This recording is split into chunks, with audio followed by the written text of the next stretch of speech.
This is ACOFAE.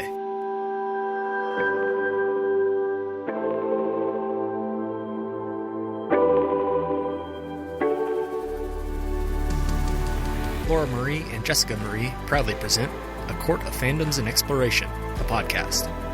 Fair warning, everything the hosts say is explicit, full of spoilers and adult content and shall not be used against them. They have opinions. Let's try not to drag anyone for expressing themselves and just have fun for an hour. We all deserve it.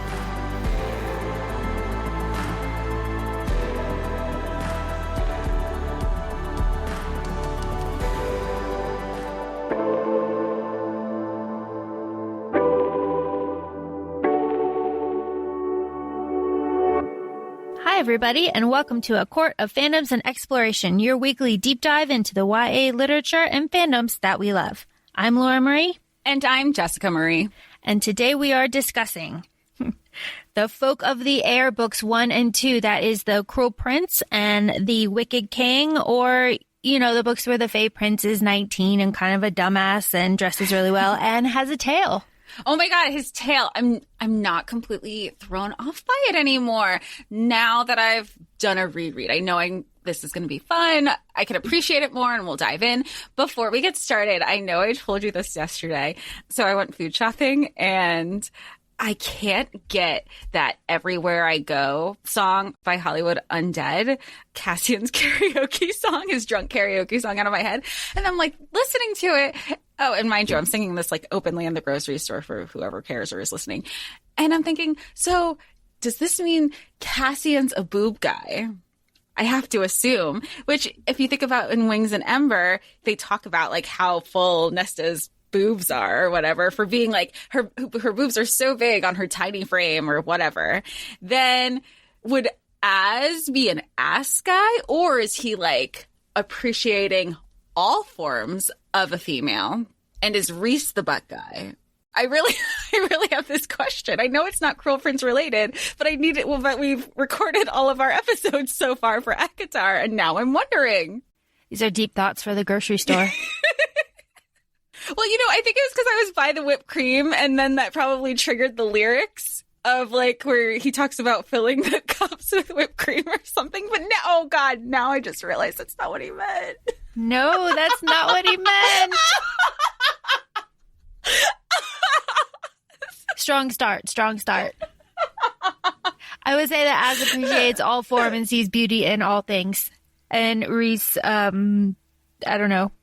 But Cass is definitely a boob guy. Well, what did we deem Cass? We deemed him fratty batty Cassie. Yeah, we have batty daddy Azzy, and we could have like fratty daddy or fratty batty Cassie. Yeah. Or that could be interchangeable. So like batty fratty Cassie. It's good. Okay, I digress. We can go back into the tail shit of everything. The tail. So I think we should start off. No, go ahead. I was going to say, I don't know if that's the start-off point. So I think we should start off by saying very clear that The Folk of the Air was Jessica's read directly after ACOTAR. Yeah. Right? Like you read ACOTAR and then you needed something in the fantasy realm still. Yes. It's my first fantasy that it came off of ACOTAR. I read The Hating Game because I needed some contemporary romance to not be so heavy.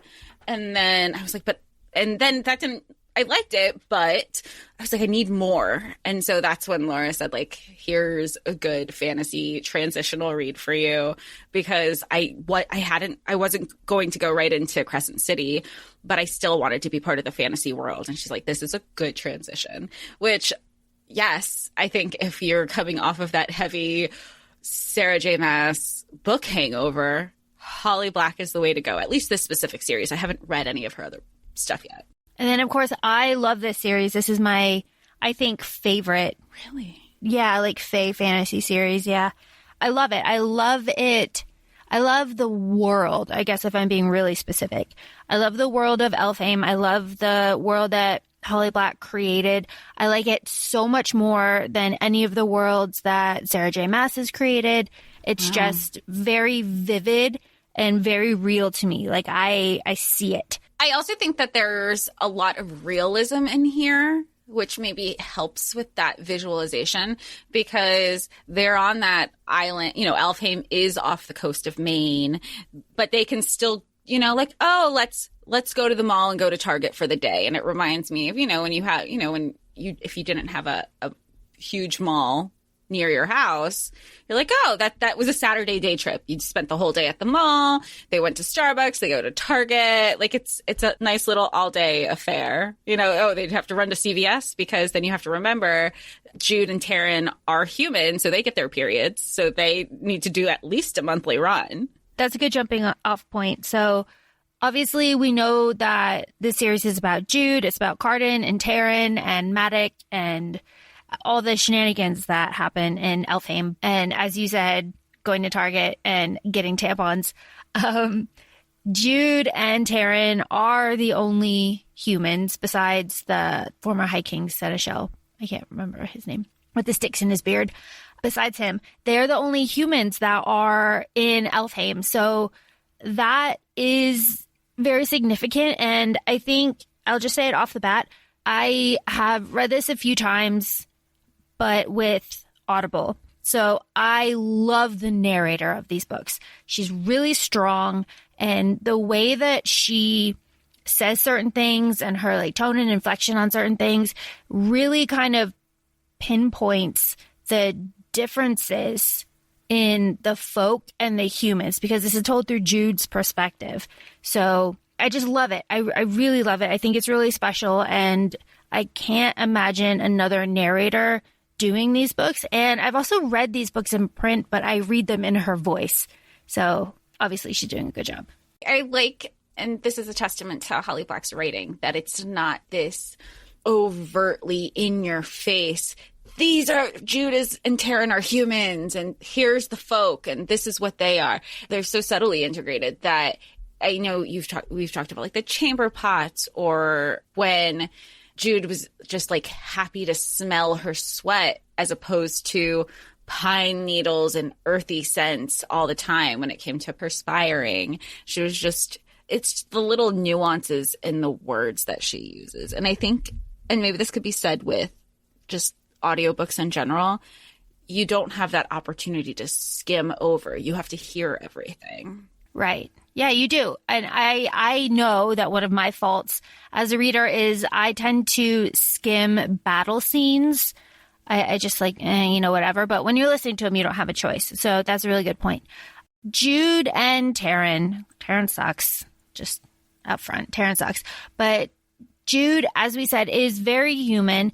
And her experience of Faerie is very specific to her not feeling like she belongs, right? Like she is always aware that she is different from the folk. And that is in Holly Black's writing. Like you said, the folk are terrible and they're beautiful and they're all gorgeous. They're all tall. She says a lot of times that they don't have curves. They don't have hips. And that's really what sets Taryn and Jude apart.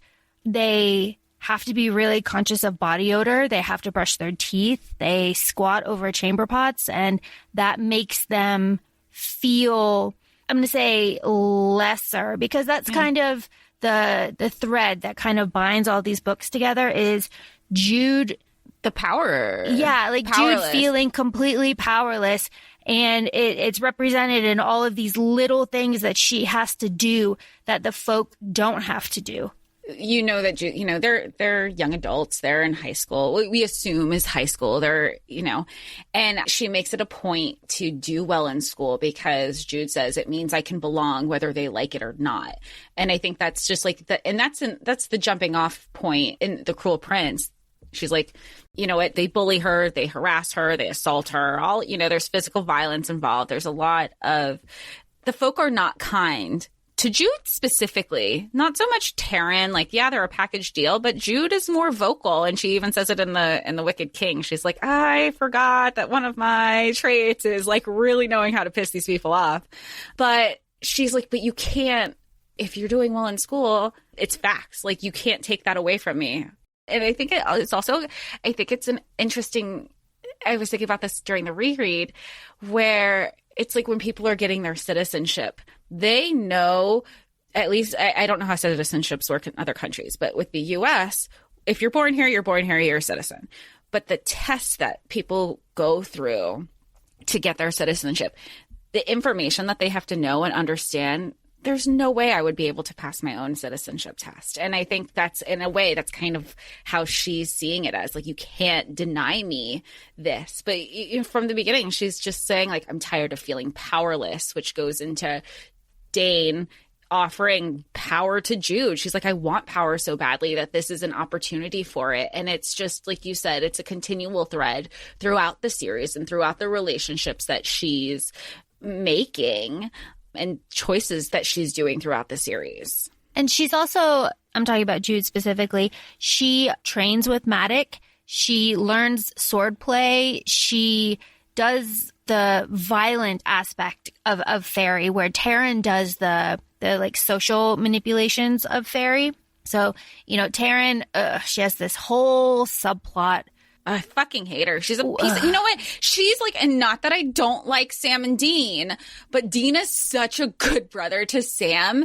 And that's how I feel. Jude is such a good sister to Taryn up to a certain point, because she's done with her bullshit. And even when she's done, flash forward to the Queen of Nothing in the beginning, she's still there for her sister, despite Taryn being a piece of shit. Well, and Taryn only comes to Jude when she wants something or needs something, which is so shitty. She only brings Jude all of her stuffed animals and offers her clothes from home and design her clothes because she doesn't want Locke to be made Lord of the Revels, because he'll be off doing a bunch of crazy shit and he won't be home with her. Like, you made your bed, now lie in it. What were you expecting from this guy when you married him? You already knew that he was a piece of shit when he's like, I'm going to seduce your sister and you're going to watch me do it. You're going to watch. Test of love. That's not love. He just wants entertainment. And he says it he says it. If I don't have a good enough story, I make one. You're that bored in your life but you know what? That's kind of a testament to a lot of people who bully and harass and gossip, and they're so unhappy with their lives that they have to kind of try to be a puppeteer in others. That's, And I think that's a good way to kind of talk a little bit more about the folk. So the folk are immortal. We know this. It's said over and over and over again. And Valerian specifically, who's one of the bullies that really kind of digs it on Jude, Valerian tells her, like, you are a different species than I am. You and I are nothing alike. You are born to die. You have a mayfly life. Everything that you do is completely pointless. So why shouldn't I just murder you? Because I'd be doing you a favor, because you're going to die anyway. That is really important. So the folk, I mean, even some of the nicer ones, like even Matic, I say nicer, even Matic, they're apart from each other. So it's like humans and then it's folk, and there isn't any in between. And the folk need the humans because, as is, it must be in the like lore and stuff, fairy blood is thin. So they would die out if they didn't breed with humans. So like humans are necessary, but not looked upon with any sort of respect. Which also, I know, I mean, I sent you a video, then I turned it into a TikTok or whatever. But Jude, as you read the series, and really just like a lot of the female protagonists in these books, she bests them time and time again. And I think of Jude and the Cruel Prince, where she's like, I do not yearn to be their equal. I yearn to best them. And I love that mentality. She's like, I'm going to be better than you. And she is, time and time again. And even in the Wicked King, again, she's mortal. She's a human. And she fucking kills Balkan, right? And then before that, she's a human and she kills Valerian. And I just think there's so much hypocrisy from Valerian. He's taunting her, he harasses her, he assaults her. He's literally in her bedroom to kill Jude. And then Jude defends herself, and then he's like, I curse you 3 times over, or whatever it was. Like, you got mad that somebody played your game better. It's like this hedge fund thing where somebody played your own game. They did it better than you, and now you're pissed, and you have the audacity. You have the audacity to get mad. Are you serious? I love Jude. She's a powerful, badass human. We should all, I love these protagonist women. I love them. We love Jude. And I saw a TikTok earlier that said, no one really talks about Cardan and his mommy issues. Oh. Because he has major mommy issues. And daddy issues. He has parental issues. Yeah. But Cardan's mom has like little horns. And then Jude's whole iconic look is horns. And she did that without knowing. Yeah. I just love them. I will say I love Jude and Cardan specifically. They're maybe like my top 3 literature couples of all time. I love them. I love Cardan. We haven't even really talked about Cardan. I love Cardan. We're world building. Yeah, we're world building. Cardan's like a 19-year-old dumbass Fae prince who's mean and sexy, and they say he has like cheekbones that could cut the hearts out of girls, and like hair that's iridescent and black and just hot. Oh, I can't wait to go through the TikToks you've sent me from the past, because they have some good Cardan TikToks. Oh, just definitely. like of what, like just his vibe. Mm-hmm. I love all the ones where he has the charcoal eyeliner. He's very, I don't know. I can see it. He's not my type, but I love them together. He's drunk all the time, and if he's not drunk, then he's on drugs, and we love this. That's another reason. Do you think Dorian and Cardan would have totally raged at some sort of revel at some point? Oh, definitely. That would be fun. They would get white girl wasted. Yes! Oh, of course they would. Oh my God. It's fantastic. Just I'm just racking up all these dark-haired, damaged book boyfriends. Laura has a type, guys. Ooh. If you haven't picked up, Laura has a type. I also really like that Jude always comments on what Cardan is wearing, and she's always like, he's wearing ridiculous clothes, and she notices his silver tip boots at the coronation, or his crown that he wears at an angle, all these things. It's like, girl, if you didn't love this man, how are you noticing every little thing? Why are you paying so much attention to him? Like, And since we were talking about Valerian to Jude talks about humans say that falling in love and being afraid is exactly the same. Like your heart beats and you have just like all these uncontrollable feelings. And then we see that repeated later on where Jude and Cardan are having sexy time. I didn't know this till your notes. And this is just showing you where I was in my high school experience. I really thought they were just like heavily making out. They were naked. I'm in such, the reread, I was like, it's all there. Like she's literally, I just thought they were being handsy, not like that was it. Heavy making out and handsy. And I'd apologize because that was me in high school. Like the poor guys, I don't know how they had patience for me. Like hours into making out. I'm sorry, but I'm also like, I was 14, 15. I'm not sorry. Yeah, for real. Well, that was me. No hating on anybody who is doing those choices at 14 or 15. But, oh man, the patience. So like, good for them that they did. I had no, but what was it? He's that the heavier scene and the Wicked King. It's all there. It's all there. Yeah, they're naked. They're peeling off each other's clothes. It's not spelled out for us exactly what they did, but we know they didn't have like penetrative sex. No, with it was like one of those like everything but. Yeah, because they have, sex later on, but there's a part where Cardan is running his hand up Jude's thigh and he looks at her and he's like, Jude, are you afraid of me? Right. Because like her heart's racing and her face is flushed and she's like sweating a little bit. And it's just a very nice like circle moment.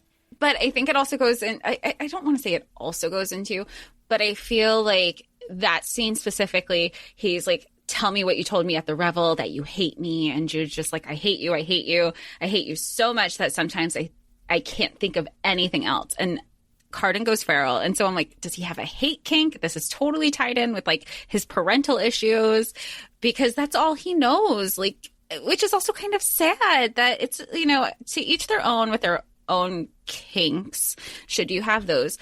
But to know that it stems so much deeper, his dad hated him, so he's living with his brother. As you learn during different flashbacks in Queen of Nothing or in like within the Acorn things, you know that he was kind of dismissed as a kid. He kind of like was given a free-for-all because his mom, Queen Asha's her name? Yeah. Lady Asha. She kind of let him run amok, did not discipline him. So he kind of just spiraled into being worse. And then you even hear him say that. He's like, if people are going to think I'm bad, then I was going to be worse than that. Like he leveled up everything. And I just kind of, that poor boy. And Jude is like in love with this kid, unbeknownst to her. And he was suckled on cat's milk. His mom couldn't be bothered. So not only was he, completely pushed out of the court, he, was fed on scraps from the table, suckled on cat's milk, and then he had to go live with his brother who, as we see in these two books, beat the shit out of him over and over and over again.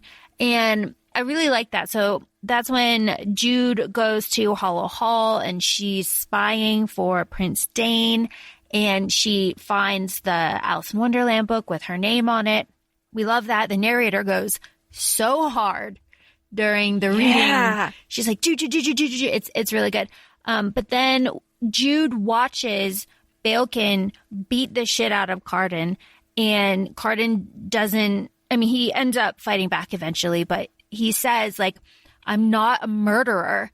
He's a shitty swordsman. I'm not a murderer, which is really interesting because Jude is such a murderer.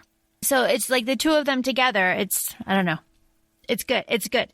I really love them. I love them together.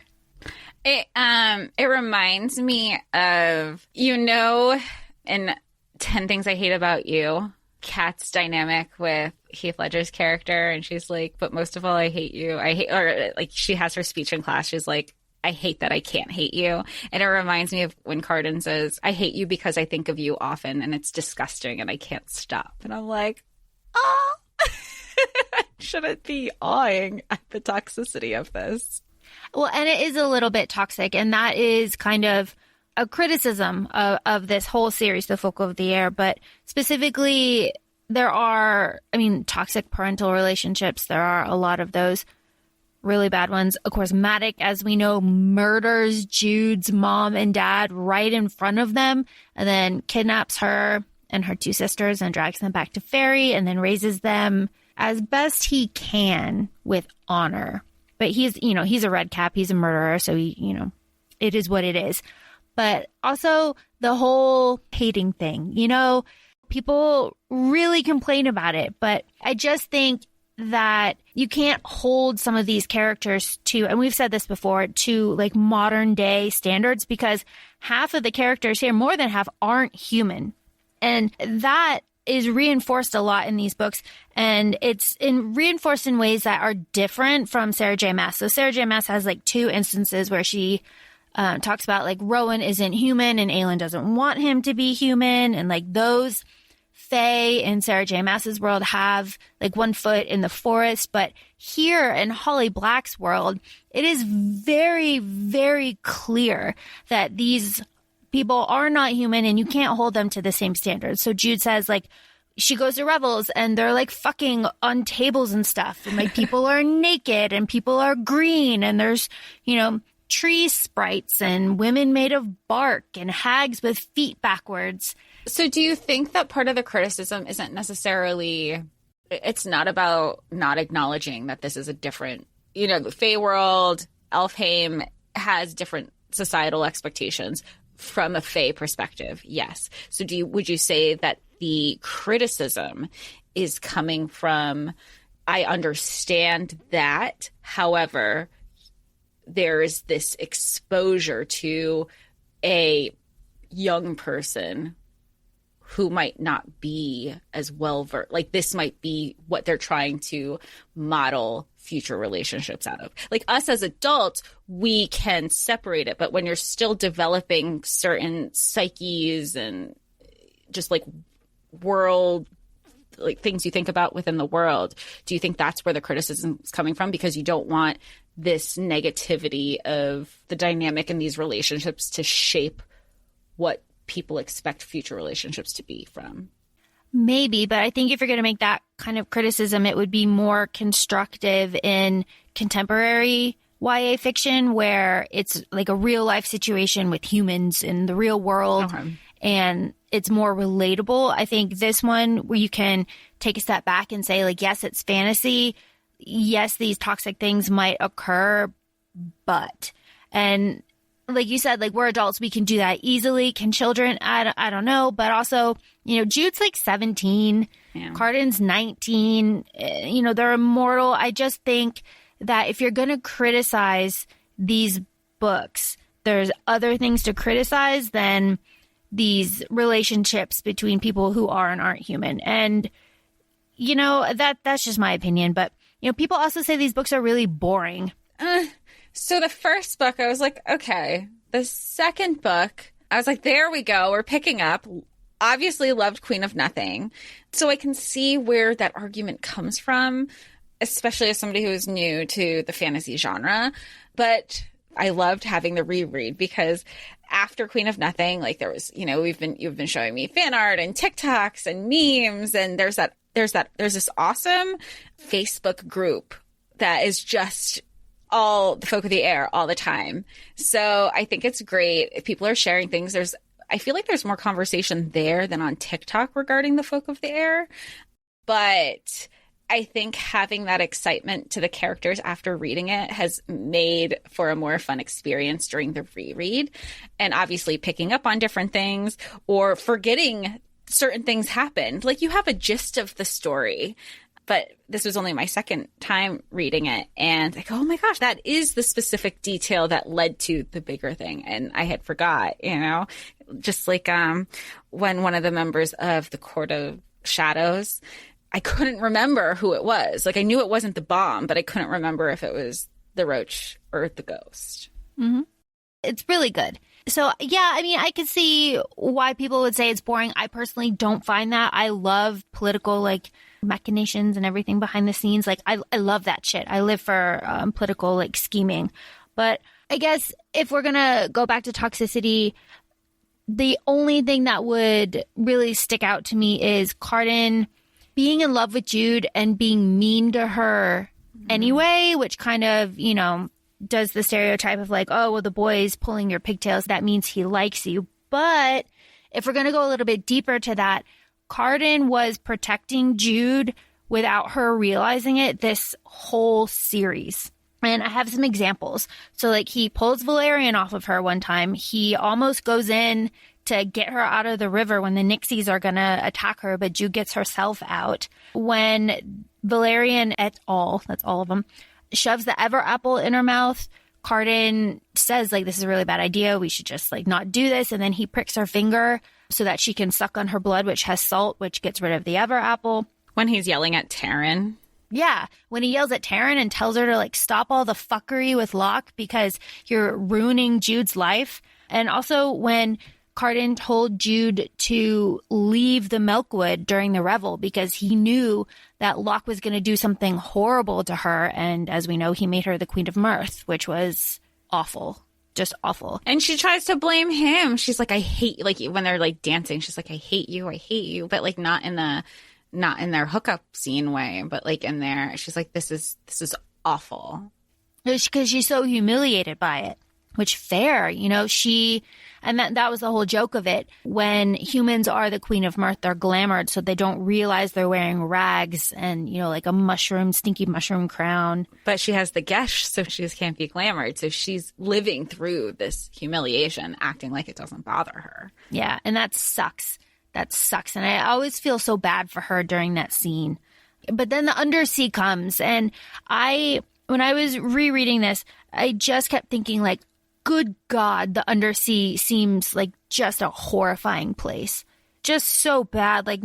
It's not very Atlantica. Yeah, there's nothing there that's redeemable except, maybe the food, coming from someone that loves seafood, And I was just thinking when she was talking about the pieces of, she's like, oh, and these fresh pink slices of tuna. I was like, oh, but I would go for some sushi right now. She's like, I didn't expect to like them. It's oh, they're so good though. It's so good. But the whole undersea, I'm going to call it like a torture scene because that's what it is, more or less. Like they're torturing Jude for a month. Is it a month? It's a month or two. It was a month. Yeah. It was a month. It was like a month and a couple days because she's like, I'm officially past the 6-month mark. I have less than a year. Right. So she's starved. They forget to feed her. They forget to give her water.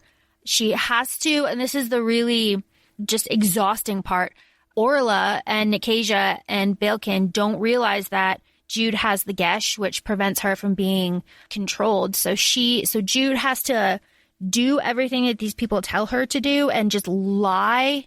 Just to fake it. And just fake it for so long. And that is a kind of torture that they don't even realize they're doing to her because they think that she doesn't remember any of it and all of that. So it's like the physical torture on top of mental torture. It reminds me of, and I know this is just like threaded throughout the whole series, but in The Cruel Prince in book 1, Taryn, she says, and I feel like for some people it's a throwaway line, but she's like, they're going to kill you just because she's so mouthy. And Jude goes, well, they better, because anything less than that isn't going to work. And that is a staple throughout the whole thing, because to go back to how you love political dramas of a court, it's ingrained throughout every choice that she makes. And I really, really like that. Because there's a cunningness to it. You know, it's very chess and not checkers. And that is all due to Maddox. And Maddox really taking Jude under his wing and, you know, teaching her not only the swordplay, but also strategy. That is... Well, he has the board in his office. Mm-hmm. The intro of the Wicked King is a flashback to when her and Taryn were kids. And they're basically playing Capture the Hill, and like war talk, and Maddox saying like, well, we get power by taking it, and power is easier to acquire than to hold on to. It sets it up for no matter where you are in the book, like those two, reading it a second time, the whole thing is quotable. And I love it. I love it because they're very applicable to, I mean, I guess they're applicable to certain people. They're applicable to me. I love this shit. Like, this is great. That might not be for everybody. I mean, rereading this, I'm definitely a Ravenclaw with Slytherin as a secondary house. It's like when you're choosing, remember Midnight and you had like your first choice house and your second choice, like Slytherin would have been my second choice. Ravenclaw definitely would have been my second choice. So like we're evenly matched there. Another thing that is repeated a lot in this series is the mantras that Jude says and repeats to herself over and over and over and over again. And we know Sarah J. Maas does the same thing with her characters, but in these, Jude remembers, and the narrator does a really good job of saying these things in Maddox's voice. So like, you're no killer. That is the first book, what is repeated over and over and over again. And then in the second book, it's you must be strong enough to strike and strike again without tiring. The first lesson is to make yourself that strong, which I love. I love that. I love that I can hear it in Maddox's voice.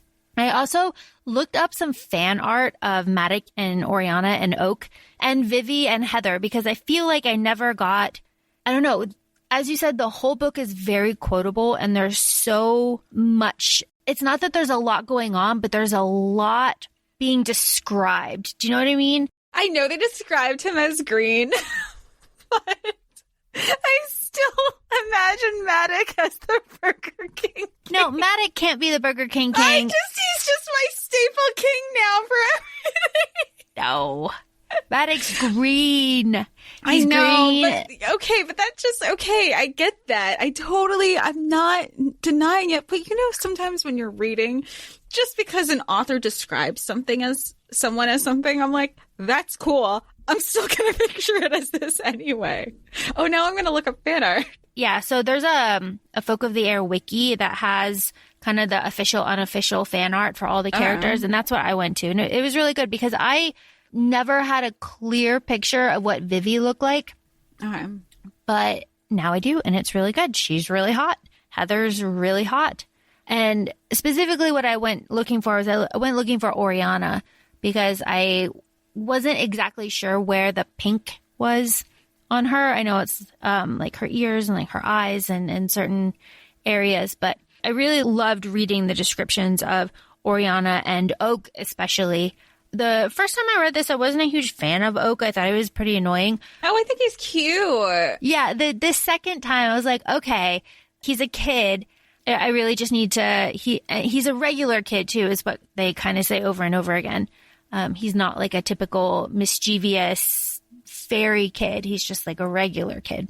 And I like, he's got little horns. I like his relationship with his sisters because Oriana, we know in the story how that unfolds where Oak isn't her biological son, but she raises him as his own. But it also says a lot about Jude, Taryn, and Vivi, where they're not her biological daughters, and she treats them as such. You know, she does not treat them as if they are her own, but she treats Oak as if he is her own biologically. And I think it's just a testament to Oriana's character. Like, she's all about, she was like a courtisan before, informal or formal. I don't remember. I didn't pay that much attention. But I think Oak just loves his sisters, and that's why I like Jude snapping at her to be like, why do you always think that, why don't you trust me with my brother? Because at the end of the day, like, they all consider, you know, I have my half siblings technically, but I've never like, oh, this is my half sister, this is my half brother. Like, these are my siblings, you know, these are my brother and my sister. And that's how Jude and everybody look at Oak, and Oak looks at them, but Oriana doesn't.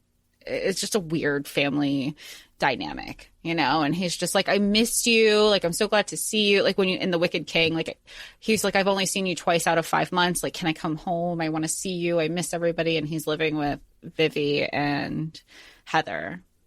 Well, and we know that one of the more frightening things in The Cruel Prince, there's a lot of frightening things kind of up front, but the more subtle, scary things is this really flashback small moment between Jude and Oak, where Oak accidentally, because he didn't know any better, right, like glamored and compelled Jude to slap herself over and over and over again until her face was red and like bruised, and she was like crying and upset, and Oriana found her. And the fact that Jude never took like revenge about that is one of the reasons why Oriana is so hesitant about Jude and Oak being together, is because she's waiting for Jude to take her revenge, which... But that's like a Fae thing. That's right. Yeah, like on the surface, that doesn't make a lot of sense to us. But then remember, they're being raised in like Maddox's household, where in that environment, that would make sense. That's how Maddox goes. And it's also kind of a matter of honor. It's mentioned that Maddox is, you know, a man of honor. He's raising these daughters that were not his, but he's bound by them because they were his wife's children. So he has to do these things. He does it out of honor. So it's just one of those like little scary moments that is kind of throwaway when you're reading it for the first time. But when you really think about it, like, shit, that's terrifying. I want to talk about one of my favorite moments in the series, but in The Wicked King specifically, and that is when Cardan is poisoned and Jude goes out to fight Baelkin. Wait, is it when he says, oh no, you said Baelkin, because I just like when he's poisoned and he goes, sweet Jude, you are my dearest punishment. What is it? Like, if you are the cause, you can't be the remedy? It's something along those lines. No, this is after. This is when Taryn comes in dressed as Jude. Mm-hmm. And Taryn is wearing the earrings that Jude was going to give her for her wedding present. Right. That Grimson had made. And the earrings like make you the most beautiful person in the room or something. Right. And Cardan doesn't recognize that it's Taryn because to him, Jude is the most beautiful person in the world. And of course, we know they're twins. And it is said earlier on that Taryn was able to get into Jude's room. She just asked for a key and everybody thought it was Jude. So we know that the twins are able to switch places.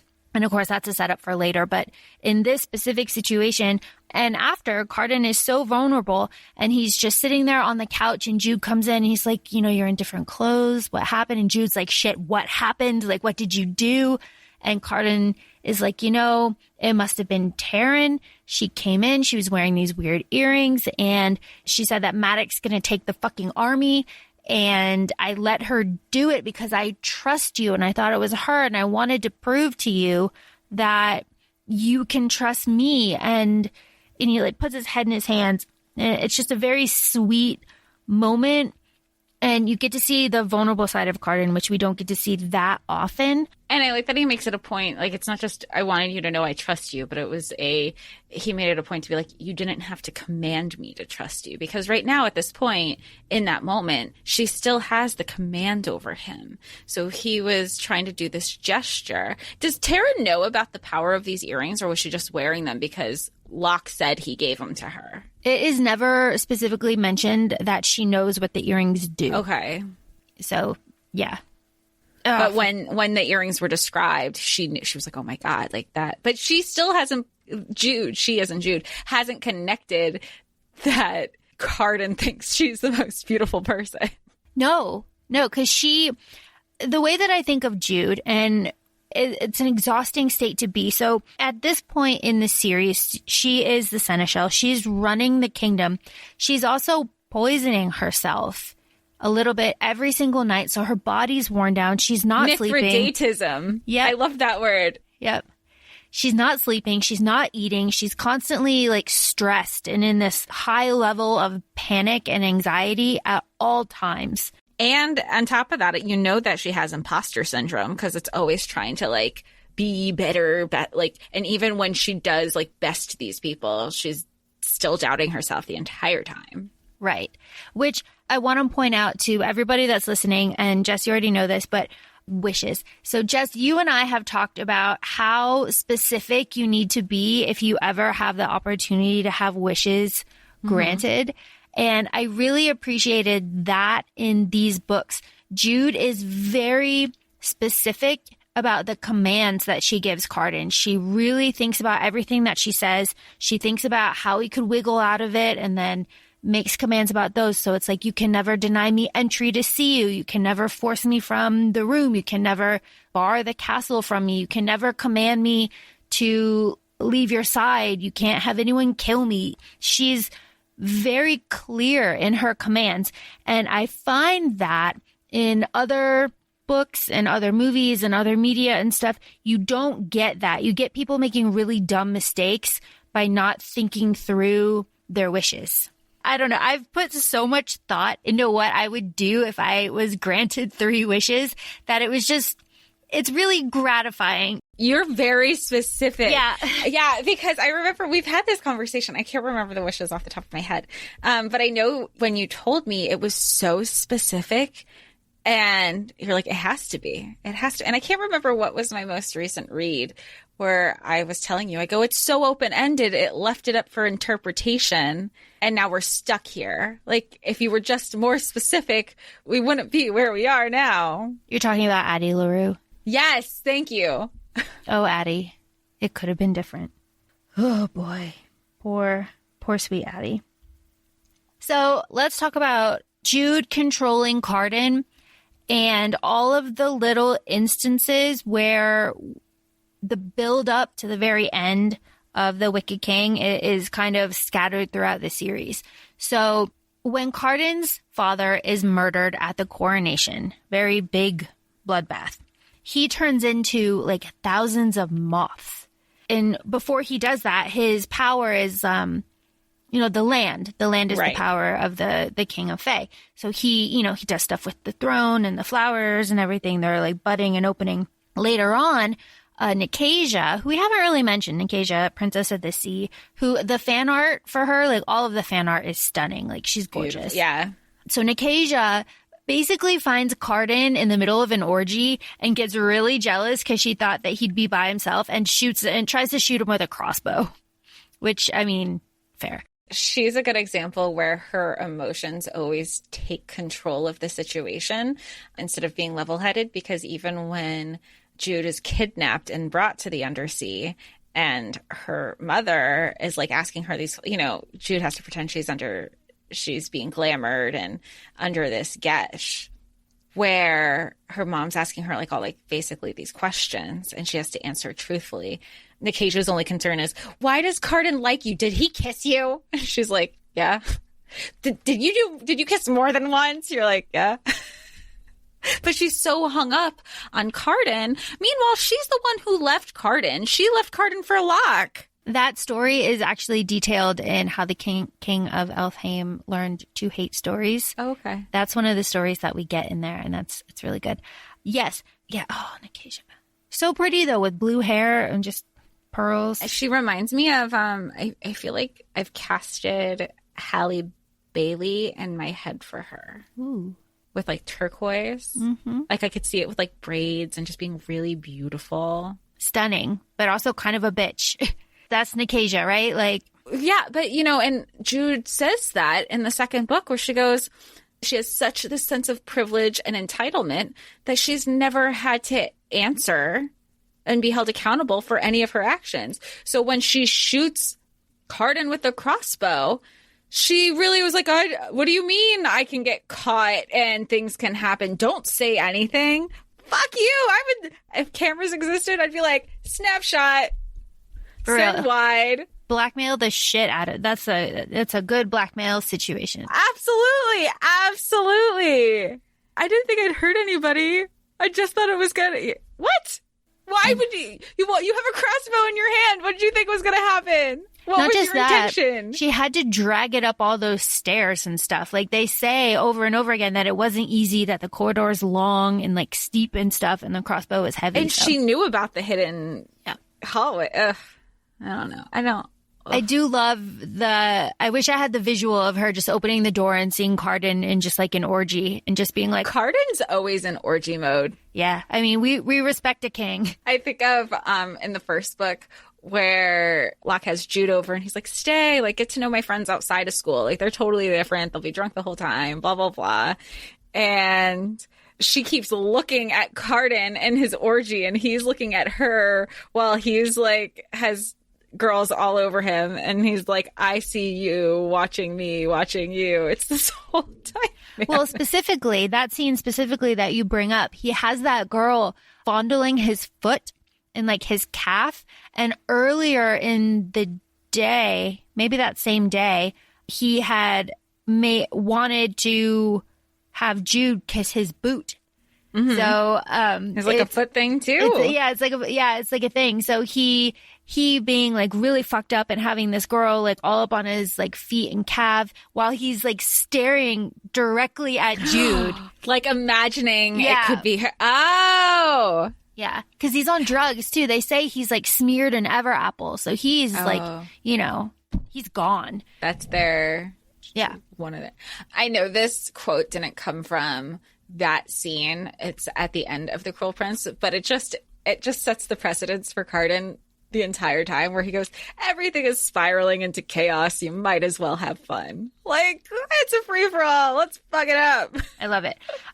And I also really like Cardan's kind of self-loathing about it too, because he says a couple times, he's basically he's saying I should have died with my family, but I was too drunk and I was passed out somewhere. And he's ashamed of it.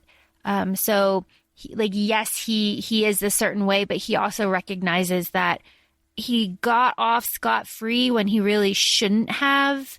I think that's also part of his, I don't think it's part of his upbringing. I think there's a lot of things at play with Cardan, because you can argue that he does have these parental issues and familial issues between his relationships with his dad and his mom and his brothers and his sister, and the sisters didn't like him and all that stuff, where he could use the Faerie version of alcohol and drugs as escapism.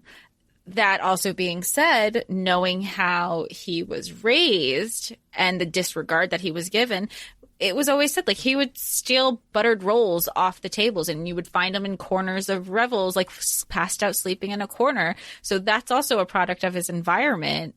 I don't know. There's I feel there's a lot to unpack with Cardan and his life. It could be its own Psych 101 class if you were to like do a deep dive into one character, because there's just so many things at play. Yep. So if we circle back around to the connection between the king and the land, when Nicasia shoots Cardan, it is said that tiny little flowers bloomed out of his blood, which is important because at the end of The Wicked King, he raises a whole fucking island out of nothing. But he only does that after he and Jude are married and Jude has no control over him. And I think that's really interesting because there's a conversation that Jude has with the roach and the ghost where she's like, you know, is Cardan the king or is he a spy? Because if he's the king that we're going to have to, you know, swear allegiance to, we've treated him badly. But if he's a spy, then he's like one of us. But if he thinks of himself as a spy, he can't harness the power of the land.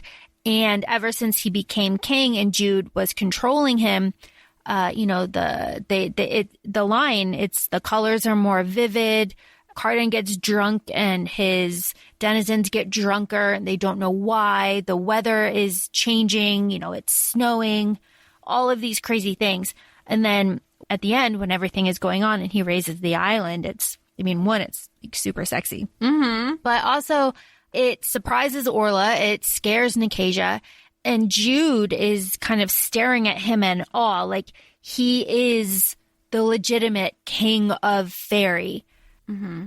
I feel like that moment he stepped into that role. Like it's always been there, but he took ownership of it. It's kind of reminding me of, dare I say Aelin? Maybe not Aelin to the extreme, but maybe like in a Faerie capacity, like taking ownership of like, oh, this is who I am now. Because I like what you said. I love when he's taking that power and he's taking ownership and he's creating that fourth island. And he goes, I am the High King of Elfhame. You attacked the land, stole my essential, stole my essential and my friend. My brother, who was imprisoned for the murder of my father, you have him as one of your consorts or, you know, like one of your people. We have always respected each other's territories and I have allowed you too much disrespect. And I was like, hot. Yes, please put me in my place. For real. And that's another reason why I really like Jude so much and Cardan too, is when Cardan offers to marry Jude, because Jude is trying to find a way to prolong their contract beyond a year and a day, you know, for reasons. But Cardan said, let's just get married. And Jude, she says like she's ashamed of how badly she wants it. But then she takes it. She finally takes it. It's finally a character that is offered something and she takes it. So many times it's like, for like reasons, so like, no, I can't do that. But Jude is just like, you know what? Fuck it. I'm going to be the queen of Faerie. And I mean, obviously she is, and the whole twist at the end, but it was just really refreshing to see. And I feel like you don't see that enough. Just seize the everybody power. And it's not just in books you don't see it. I feel like we're groomed, I guess you should say. You're like, oh no thanks. Even something as simple as, do you want seconds? Do you want dessert? And you're like, oh, I shouldn't. No thanks. No, take it all. Like if that's what you want, like why are we taught to just kind of question everything? And I mean, especially I like that Cardan had to appeal to her logical sense in regards. It wasn't this huge like romantic proclamation as much as it was emotionally for him, but it was look, we can do this long term. We can do this however long we see fit, however that may mean to us.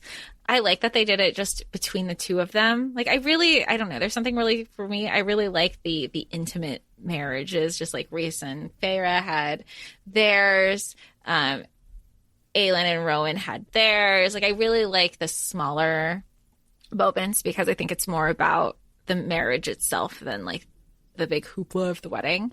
And these stories, I don't know. I like them. I like that it worked. I like that at the end, I mean, of course, she's just like, I can't believe this is happening, because she's leaned into the emotions that she's had for him this whole time. And she's still unsure of them at the same time, but she knows she wants it. I think it's also really, really special that in this, I mean, in other kind of versions of fairy fae stories, fairies can't lie. So you have to be like Jude. We were saying earlier about Jude being very clear about her commands.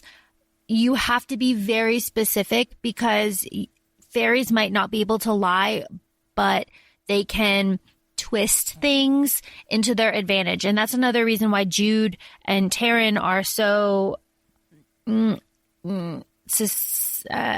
people are suspicious of them, because they can lie, and because they can lie, the folk can't. They don't really trust anything that they say, and also they are unused to being lied to. So when Cardan and Jude, because they can't lie, they can't tell lies. So amongst each other, okay, right. So there's a really good example of this when Oriana, Matic, and Jude are talking, and Jude says a lie. Jude says, "Oh, I wanted to try the Ever Apple. It was something that I was curious about, so I ate it. Nobody forced it on me." And Oriana goes, "I can't believe you would do something like that. You know better." And Maddox looking at her like, "Don't be so fucking gullible. Obviously, Jude would never do that." And Oriana is shocked. She's shocked. She's like, "Oh, that was a lie." It's just one of these little details in this world that is so important, and it impacts everything else. Well, and I think of the other example, and I know like they can't lie, but they know how to deceive, and that they say like that a deceit is different than a lie. And it reminds me of when Jude goes back to the mainland, back to human world, and she's going to see Vivi and Oak and they're going to go get Heather to bring her to Taryn's wedding. And Jude's talking to Vivi, and she goes, does Heather know? Like, what does Heather think is going on? And she goes, well, Heather thinks that like a fairy is going to take us. And she goes, I can't lie, but it's not a lie. She's just technically, they are fairy, and a fairy is going to take her, just not the one that she thought. So it was that it's not a lie, but it's definitely a little bit deceitful, because that was what was impressions on Heather.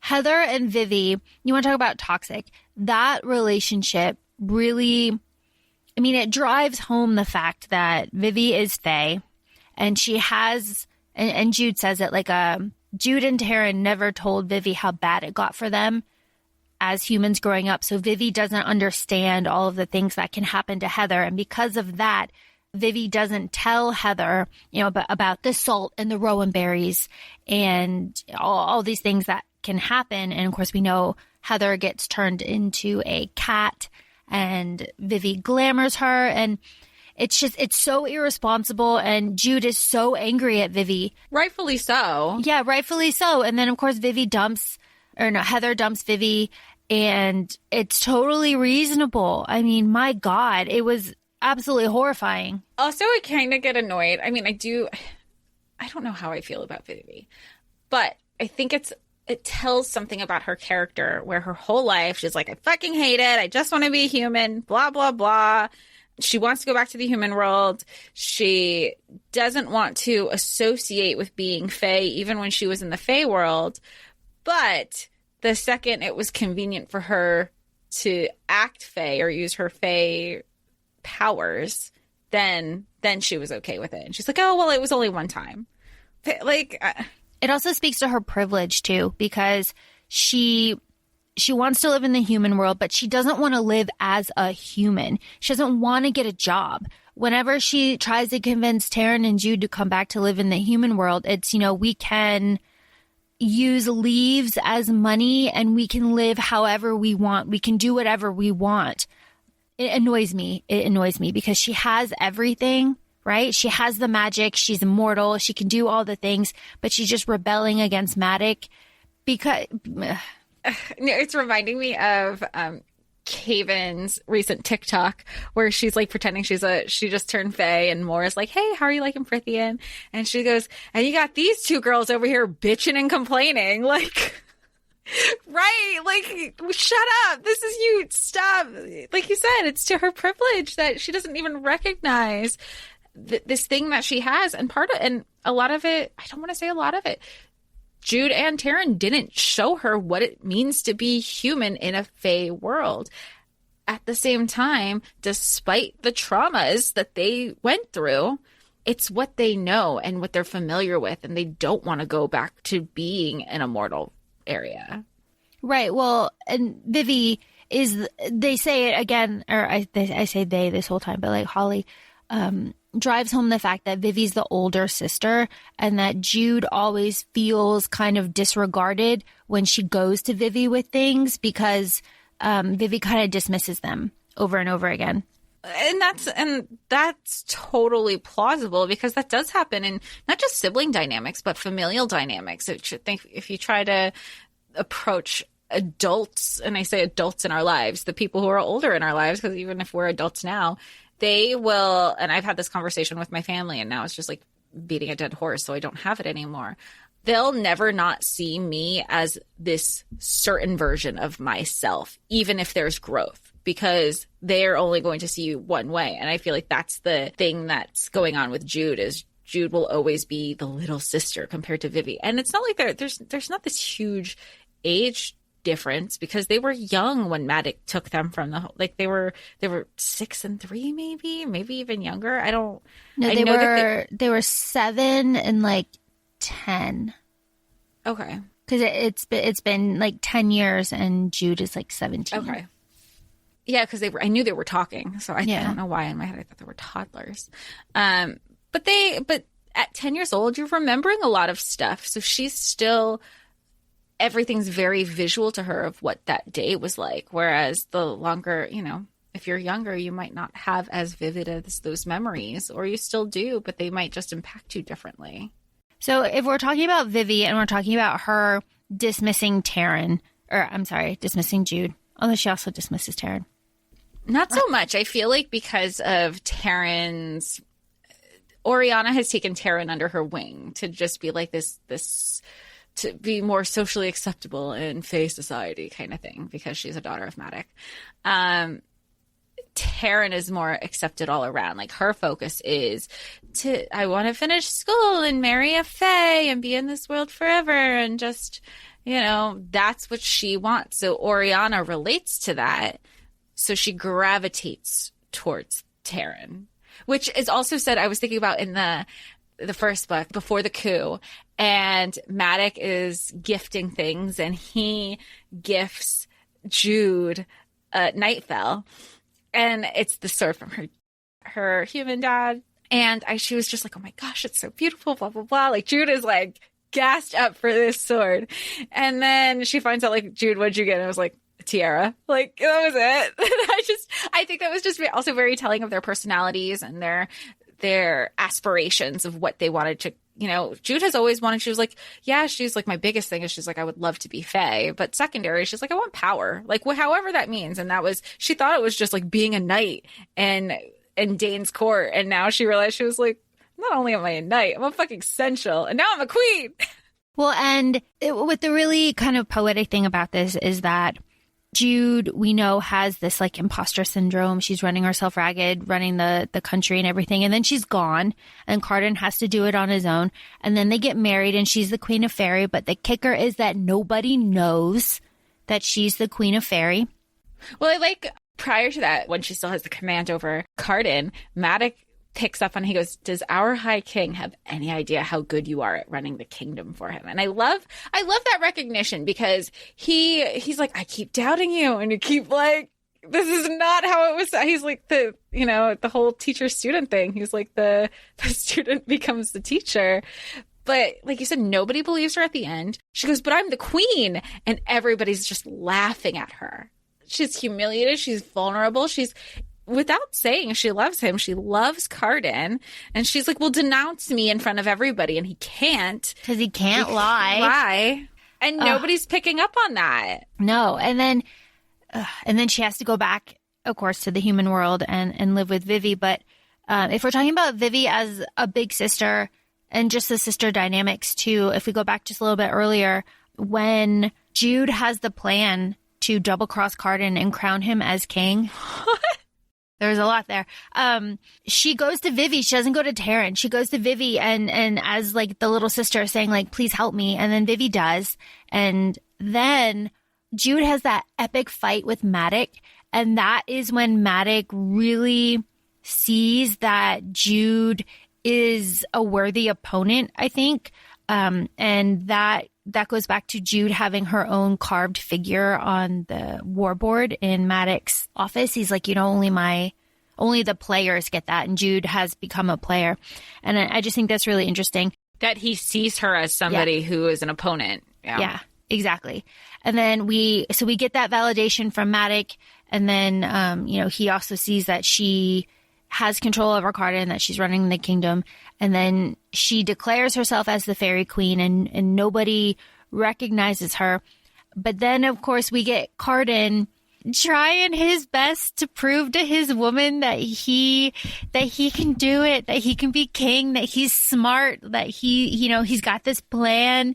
And then Jude just doesn't see it because she's so hurt and blindsided by Cardan's proclamation of she is banished. Which he needed to keep that. He couldn't tell her that because it needed to be authentic in her reaction. Right. And then, of course, in his mind, all Jude ever does is tell him that, like, I was raised in Faerie. I understand the rules. Like, I can make riddles. I'm good at that. I can do this. I'm good at that. I had to learn the rules of Faerie, so I know them better than you.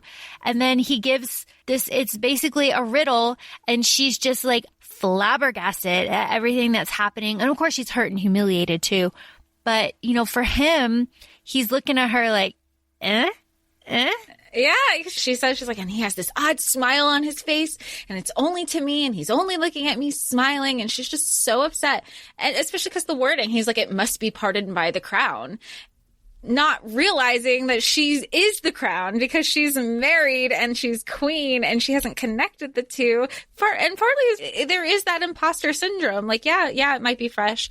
Yeah, she's hurt and humiliated, but she hasn't connected the dots because of like everything is wrapped up. She just spent like, she didn't even consummate the marriage. They were just like sweetly kissing the whole night. And then they were like, we need to talk to you. Balkan is dead. And he's like, oh, another secret, huh? And she's like, I was going to tell you about that. But we're having so much fun getting married. It's just really, we talk about communication a lot in these books, but in this instance, like he needed to have that kind of real reaction out of her so that like Oriana would buy everything so that she would be safe and all this stuff. But the thing that I really love about it is, we learn this later on, but like Cardan was expecting her to come right back and she doesn't. And he's like, fuck. Oh, the letters. Oh, I can't. But we'll cover all the letters in Queen of Nothing later on, but oh man. But you know what? I kind of, we're so, at least up until this point, when I was reading the book the first time around, the only thing I knew regarding like fantasy and supernatural is like Vampire Diaries. The vampires are hundreds of years old, and then we get the ACOFAE series and the Fae are hundreds of years old. This series is just like, he's 19, 20 maybe. She's 17, turning 18. It is very, like you said, we talk about communication, but I also feel like this is very much what communication is like when you're in high school and your actions, everything's just kind of all over the place and you're reacting instead of being proactive and just everything is just jumbled up and emotions and hormones and I don't know, power, like that was a big thing. I remember I was like, I can't believe she's tripping all on power. Like Rhys did this thing too. And you checked me and you said, you need to realize that Rhys has honed his powers and his authority for hundreds of years. This is a 17-year-old girl who was bullied her whole life in an area that nobody accepted her. So yeah, she might fuck up when she has a little bit of power. it's going to be addicting at 17 over having power over the people who tortured you. And I was like, you're right. My bad. But again, I was coming off of my ACOTAR high, but I appreciated that insight to say, you know what? Yes, but no. Perspective. And it was very much needed. Comparing like ACOTAR, I guess specifically ACOTAR, to this series, ACOTAR just seems so dusty and like for old people. And that I mean, obviously that's just my opinion, but the Folk of the Air is vivid and young and fresh and like much more visceral and violent and kind of scary in a way that ACOTAR isn't. It's like ACOTAR is adults doing adult things, where this is, I'm not going to say kids, but like this is just more real. You know, I've said it before. It's just more real. Well, I know in the beginning, Jude says, I can see why humans succumb to the beautiful nightmare of the court, referring to Elfhame. And I don't know if that's like where you're trying to draw the comparisons, where this is just like a younger, fresher take. And there's beauty in Elfhame. And I think we're so used to like how you have like Beyond the Wall, not necessarily in Valeris, where everything's very daunting and dystopian and dreary until we get to Valeris and Springcourt. But I don't feel that dreariness that's kind of looming in Elfhame that you typically see in other stuff. Yeah, The only kind of comparison that I can make where it would be similar is I would think that the Court of Nightmares is more similar to the world of Elfhame than in any other way. But also in this world, the Folk of the Air, there are like monsters. And I know there's monsters in like ACOTAR and, you know, there's some monsters in Throne of Glass, but they just don't jump off the page for me the way that they do in the Folk of the Air.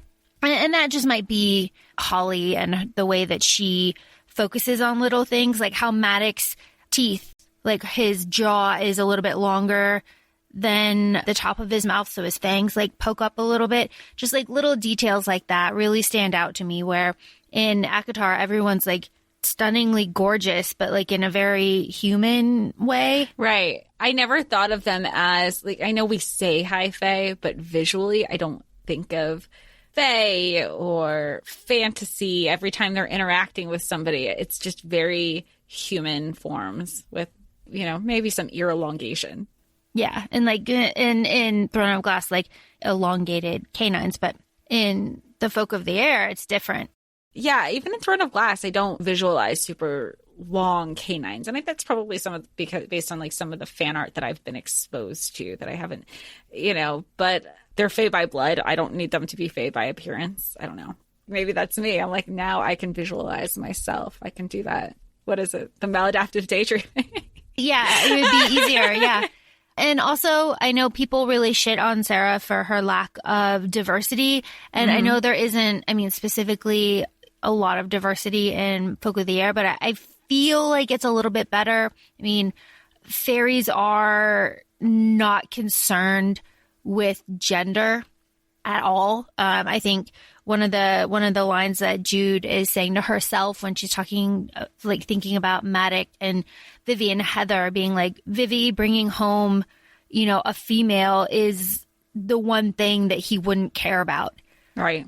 He'd be more concerned that Heather's human. Yeah. He doesn't even care. He doesn't care about gender. Like, it's kind of very open and no one really cares. But I don't know. And then you have, you know, and they have like tree people and like, and the Nixies. You have all these different things that just don't really exist in a lot of detail in ACOTAR.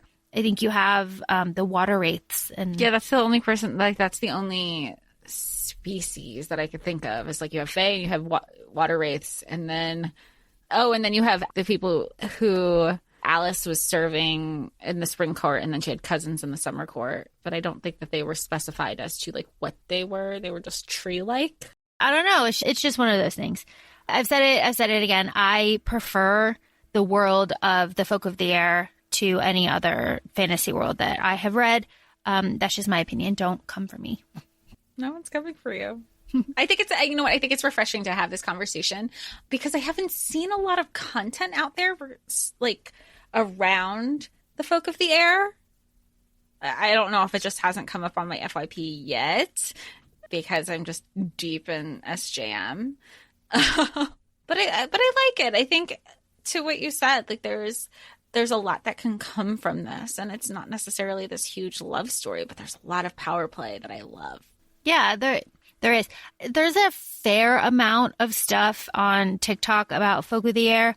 It's more like aesthetic vibes of like Elfhame, and like, of course, there's a lot of the fan art. We know Jude and her knife kink with Cardan tied up in the chair. You know, his tail's always wrapped around her leg. There's a lot of that fan art out there. I could not get I don't know, it just made me giggle so much the first read. And now I kind of, like the second read, I was, and when I go to reread the Queen of Nothing, there's a cute sort of possessiveness to it. Like ownership, like you're mine. I don't know. I think it's kind of cute now. I also like it. It took like forever. It swishes when he's nervous. So, you know, Cardan says like he can't control his tail. It's just one of those things. So like when he's nervous, it swishes back and forth, and that's how you know. Well, it's like with animals too. Like if you see, like if a dog's happy, their tail wags, or if a cat's being cautious, like they're on alert, but they're not like, or if they're calm and comfortable, that's just kind of casually swishing. Like it's not moment, but it's connected to they're like where they are emotionally, the pets are emotionally. And speaking of the tail, it's just one of these things that I just thought about right now is when Cardan is tied to the chair in Dane's office, and Jude's there, and she's got the crossbow on him and everything, and he's like, you know, ask me anything, I'll tell you. And she asks him like, you know, like, why do you hate me so much? And she's like, do you want to see my tail? Because he doesn't want to answer. He's like, you want to see my tail? Because he doesn't hate her. Yeah. Yeah. He's like, oh, and Jude's like, and she's already seen his tail. Yeah, she's like, he doesn't know.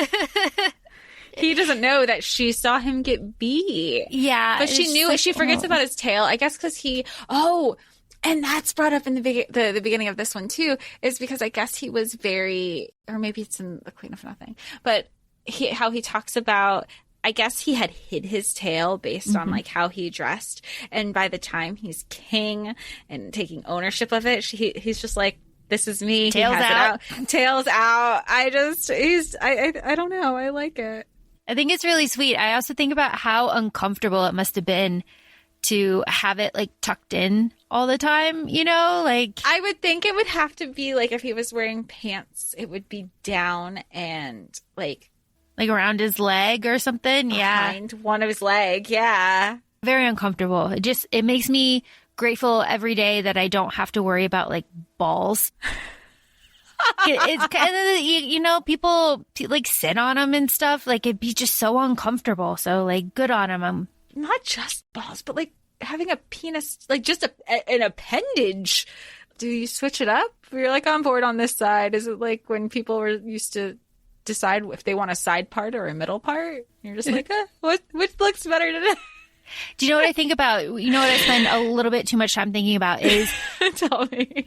Is now that Cardan is king and his tail is out, you know, he's free tailing it. Does he have like a little hole in the back of it? Yes, I know where you're going. Yes, but you know, like how the Illyrians have the slits in their shirts for the wings. It has to be like you just like pop it out. Yeah, it has to be. So that means he had to get like all new pants, like tailored, altered. Yeah, like that. I just think that's adorable.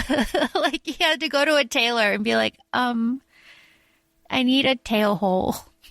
Only because, like, probably, like, I can't remember if the tail is out. Is the tail out now, or is it when she comes back in Queen of Nothing? Tail's out now.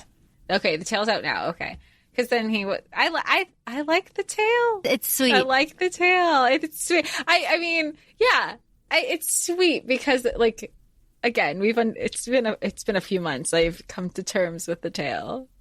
It's sweeter. Every time like they hook up, and it's just like another thing to be like, you're mine. Here's both my hands, my mouth, And my tail. And my tail. So I have made all my points except for one, and then we could wrap this up. I really love this throwaway moment that exists between Jude and Cardan when Jude has to go to the camps of all of the, like leaders of everybody to try to convince them to back Cardan, even though she doesn't say it's Cardan. Cardan doesn't know it's him, to back the next king of Elfhame. And they're laying down in the grass and they're just talking, and he's telling her about all the different camps, like Royben and everybody. And he takes his finger and he traces the inside round part of her ear. Oh. It's just a very simple, it's like one sentence. And Jude is just like, why is he doing that? And he's like looking at her and just doing that. And then it's done. And it's never brought up again. But I think it's really sweet. I think it's because I remember that part, because I remember thinking, oh, because her ears aren't like her, she has human ears. And I think it was just like such a nice little subtle thing that Holly has incorporated with these books, that there's just enough sprinkling to remind us that she is not human, and it doesn't have to be this big in your face thing. But it's but there's an appreciation from Cardan, where usually whenever there's a discussion regarding being human, it's always like this negative thing in Elfhame, and this is this thing that he gets to kind of treasure for a moment. My Etsy recommendations are a lot of elf ear jewelry to give to like the wire jewelry to give myself elf ears. Because I was looking, because Oriana was wearing them, and Jude says if I wore those, then my ears wouldn't be so obviously round. And I was just like, are those a thing? So I typed it in Etsy, and oh my God, are they a thing? Well, the second reread, I had to look up. I was looking up. I was like, is this ear shaping thing a thing? Because it's brought up that I guess Heather would talk about Vivi's ears, and she's like, oh, the surgeon who did it did a really great job. And Jude's thinking, if you look at Vivi's ears, there's nothing, those are natural. There is nothing cosmetic about them. And I looked it up, and it's a thing. People do the ear shaping. I just wasn't aware. I mean, I knew there's Etsy shops, and then you could go on Amazon or however you want to SFX stuff. Especially a lot of the cosplayers are great at finding some really good ones, especially when they match their flesh tone. But I didn't realize people really took Fae and fantasy to the next level, I guess you can say. Yeah. Oh, bless them. I have also seen pictures of Holly Black, and her ears do appear to have had that procedure. Oh, really? Interesting. Yes. I don't know if that's 100% true. So if you do know that, please comment and let us know. I don't know what the procedure is called. I really just Googled saying ear shaping, and then I went to images, and it's a lot of the healing process, and I was not expecting the healing process photos. I'm never prepared for a healing process photo. So whatever cosmetic surgery I get done, just show me the 6 months after. Don't show me the immediate after. I don't want to know what I went through. No, not at all. My points are made. Jess, how are you? My points are made. There's just a lot of quotes, and they're just romancy quotes that I'll post on Instagram. They do not need to be in the podcast. We've already said enough. Well, what's one that we haven't said that you really like? I really, the one that I think I really like. Oh, there's two. I'll say the two. The lovey ones I'll leave for Instagram. But when Jude says to Locke, if you hurt me, I wouldn't cry, but I'd hurt you back. I fucking love the vengeance. I don't know. That shows you where I'm at in my level of petty. I'm also the type of person who would cry as I'm hurting you back. So, I mean, there's no secret that I'm full of emotions here on this podcast. And then I like Matic saying there's no point in fighting if you have no intention to win. So those are two of my really strong quotes that, again, I think people are like, Jessica, are you okay? Well, I don't know. Am I? Those are my two quotes that I really like. You dissect that. You maybe just think of one and then we can end. But I really like when Jude is dancing with Locke And then Cardan comes up and he goes, time to switch partners. And then Locke goes, and then Cardan goes, what? Did I steal your line? Because it's just about to be revealed that Locke is going to marry Taryn. And I really like how Cardan is just like, fuck you, dude. Like, and he knows it the whole time. Again, like, it's another, like, he knew the whole time, and he can't say anything because that's also not his relationship with Jude at this point in the book when this is happening. It's just like this hate, love, hate. And I mean, it's clearly an enemies to lovers dynamic, but it's still like another thing where he kind of like takes her away from Locke for that moment, because it's her dancing with him that she finally sees Taryn and Locke out of the corner of her eye. And that's when she pieced everything together. It's good. It's a really good book. I love it. I hope everybody enjoyed us talking about it today. So follow us on ACOFAE Podcast, on Instagram, ACOFAE. We're having fun doing these. I don't know. Are you guys having fun? Let us know. We're always on Instagram. I don't think I'm shadow banned from TikTok anymore, so I'll be posting on there. Our next episode actually is the Kingdom of Ash after this week, and I don't want to talk about it. I don't want to talk about it. I haven't read it. I just know that that's slated for the next Monday. Listen after this. The ending of Throne of Glass. It is a lot of things, and we are all very excited to see what Jessica makes of it. No, we're not. Thanks for joining us this week. Have fun, and we'll talk to you soon. Bye. Bye.